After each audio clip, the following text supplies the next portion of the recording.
Hello, dear friends of Black Nights Film Festival. My name is Päike Triinu Tamm and I'm very happy to welcome you all here in PÖFF TV. We are right in the heart of Black Nights Film Festival 2024 to get to know our directors better. So today I have here in the studio with me a guest from Norway, Egil Pedersen, who is gonna talk about his film My Father's Daughter. So let's get to know more and welcome here in the studio our guest. Hello. Hi. How are you doing? Fine. Thank you. How are you?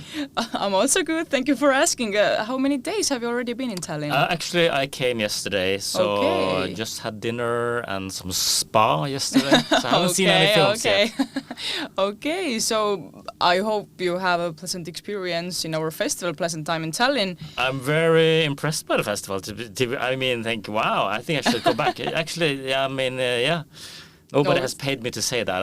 It's just my honest response. And it's very good to hear. I mean, we would be very happy if we can see you back next year, maybe. I don't know. Who knows? I don't know how much time it takes you to make a new film. Is 1 year enough? Oh, yeah. I mean, if we're going to make a feature film, hopefully not 9 years, because this first film took 9 years to make. So, whoa. Yeah. Okay. So we'll see you in 9 years, time. or maybe a bit earlier before, I hope. When talking about your film, My Father's Daughter, what is the story about? When you have to quickly summarize it, not saying anything too much to reveal something to our viewers, but just what is the story about? It's coming of age drama. It's an identity story about a 15-year-old girl, Elvira. All her life, she knew that her mother got pregnant at the Danish fertility clinic. They live in Norway, far up north, in the Saami communities. The indigenous, they are indigenous people.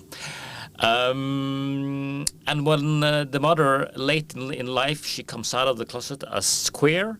And the girlfriend of the mother moves very quickly into the home of Elvira and her mother, and then she's kind of then she gets eager to figure out and find her father's identity, and hopes that when she meets her father, all her chaos in life will be better. And unfortunately, it doesn't turn out like that for her.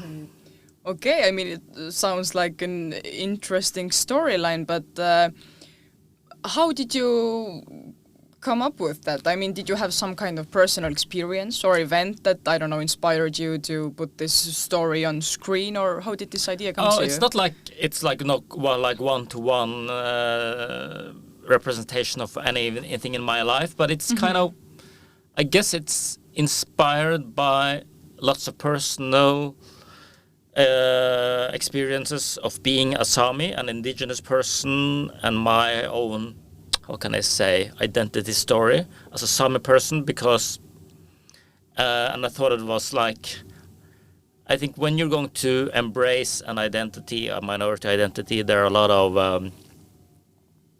funny and interesting perspectives that I haven't seen in film or so much in media. And I thought my identity story could inspire and kind of kick off this story about this 15-year-old girl. I'm also from a small Saami village, like the main character, so it also was a dream to kind of make this film in a small place about a young girl who dreams about getting away, like many people do in small places, as myself also did. So I kind of went back home, not to my home, my own village, but kind of the same area where I'm from. So definitely have personal experiences to take this input from. Yeah. I think many directors do that. I mean, even if you make horror films or, superheroes, I guess some things you use something of your personal experiences. Okay, but was this the film you worked on 9 years? Yeah, I did work. Of course, not every day, but when I checked, in the spring, I was just thinking, when did I start to write this?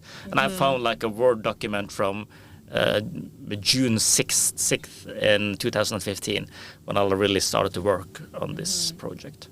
Wow, okay, I mean, 9 years, it's a pretty long time. I mean, 9 times of Christmas, 9 times of birthdays and so on. You need some stamina to make feature films. And I mean, it's not even unusual for especially debut films. Many filmmakers even works even longer, more years than I have done. Yeah, of course. But I mean, during that long time, definitely some things happened. So when talking about the process of making the film and process that took you 9 years, what was the biggest challenge?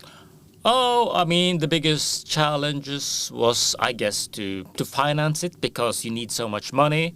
I mean, that's probably a big challenge for many. Other big challenges were, you know, the Saami are the indigenous people of Norway, Sweden, and Finland, and parts of Russia. And they are not well known to maybe all of the majority people. And we wanted to make like an untraditional Saami story, and that was kind of like not all people, all of the financiers of the majority people could like kind of understand like, this doesn't feel Saami enough. They were sitting in Oslo, the capital, and saying, it doesn't feel Saami enough. You should have reindeers because reindeers are kind of like a traditional way of living among the Samis. So, but we wanted to have like how young people are living today with cell phones and everyday struggles of 2024. Okay, you have many times mentioned this Saami story and background, but why did you decide to show this Saami culture in your film? Why do you think it's important? You said you have your roots also in the culture, so I don't know, did you want to in some way like highlight this culture, or why did you decide to show it? I mean, I'm a Saami myself. I grew up in a Saami village. And this is the first ever Saami youth feature film. So I thought, you know, since I was around 2010, I was kind of like embraced and invited in by the Saami film community, and together with them I kind of like developed myself. So it felt like, of course, I can make non-Saami films as well, but since I've been part of the Saami film community, it feels natural to make a Saami film.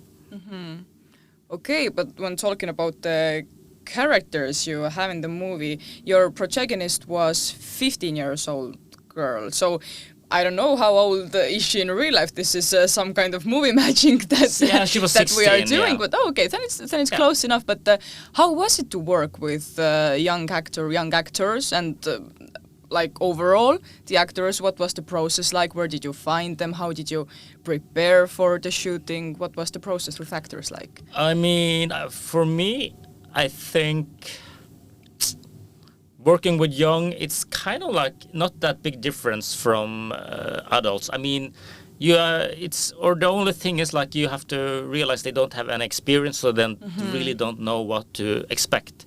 So we have to. So before filming, it was, of course, the biggest job with the young actors is to find the right one. That's 90% of the job. And if you find the right one, then probably things will work out. If you find the wrong one, you can do whatever things on the set, it won't help. But we found the right one, and then it's before we start to film, it's about to prepare her and make her understand that it will be long days, it will be lots of people around you fixing your hair, makeup, clothes, camera. You just have to. But the most important person you're going to talk with is me as a director, and to make her understand like you have to come on set like a professional. You have to learn your lines. You have to show that we have to do the same scenes over and over and over again, and also to let her meet some of the other actors, so they're kind of like we're familiar. So we're more about to make her understand what a movie set was all about, and make her meet as many of the people that she was going to act against beforehand, so she were more like relaxed and understanding. She would understand what this film was going to be about. Okay, as you mentioned, you wanted to bring this Saami culture to 2024, where we are today. The show, it's not only about growing reindeers. So how do you think the topics in your film resonate with today's world? I mean, the topics of family, identity, reconciliation. I don't know, how are they managed or felt today? I mean, I think it's kind of like the main character is, she has the world in her pocket on her phone. So like when her mother is saying like, I come out of the closet, I like women instead of men, I hope you think it's okay. And her like, oh my God, it's like 2024. It would be interesting if you would be like trans person, but like liking women, who cares? It's okay. So it's more like the young character, she feels like things are just, I think that she's a bit annoyed that people around her are making so much fuss about that her mother is a lesbian. And so I guess it's like, it resonates with people are, it's not like people, maybe she feels people exotify things that are more normal.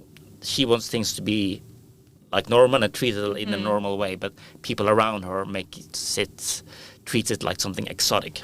And that's something that kind of resonates, I mean, for many young people today, I guess.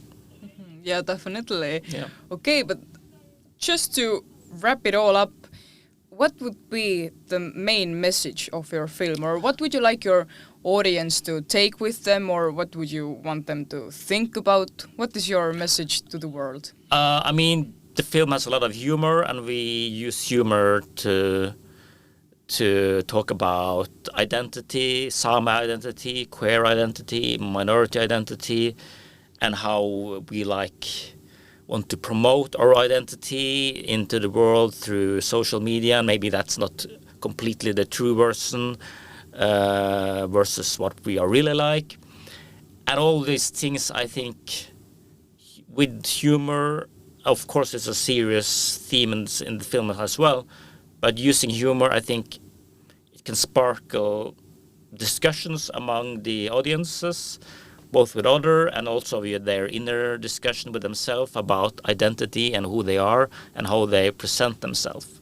Yeah, I mean, the sense of humor is a really good thing, and I mean, you have very well brought together many topics in just like one story. This Saami culture, this identity thing. So, I mean, you have done an excellent job. So, thank you for sharing your thoughts and your emotions and the background of your film with us. You have today also screening. I have a screening today, yeah, and thank you for inviting me here.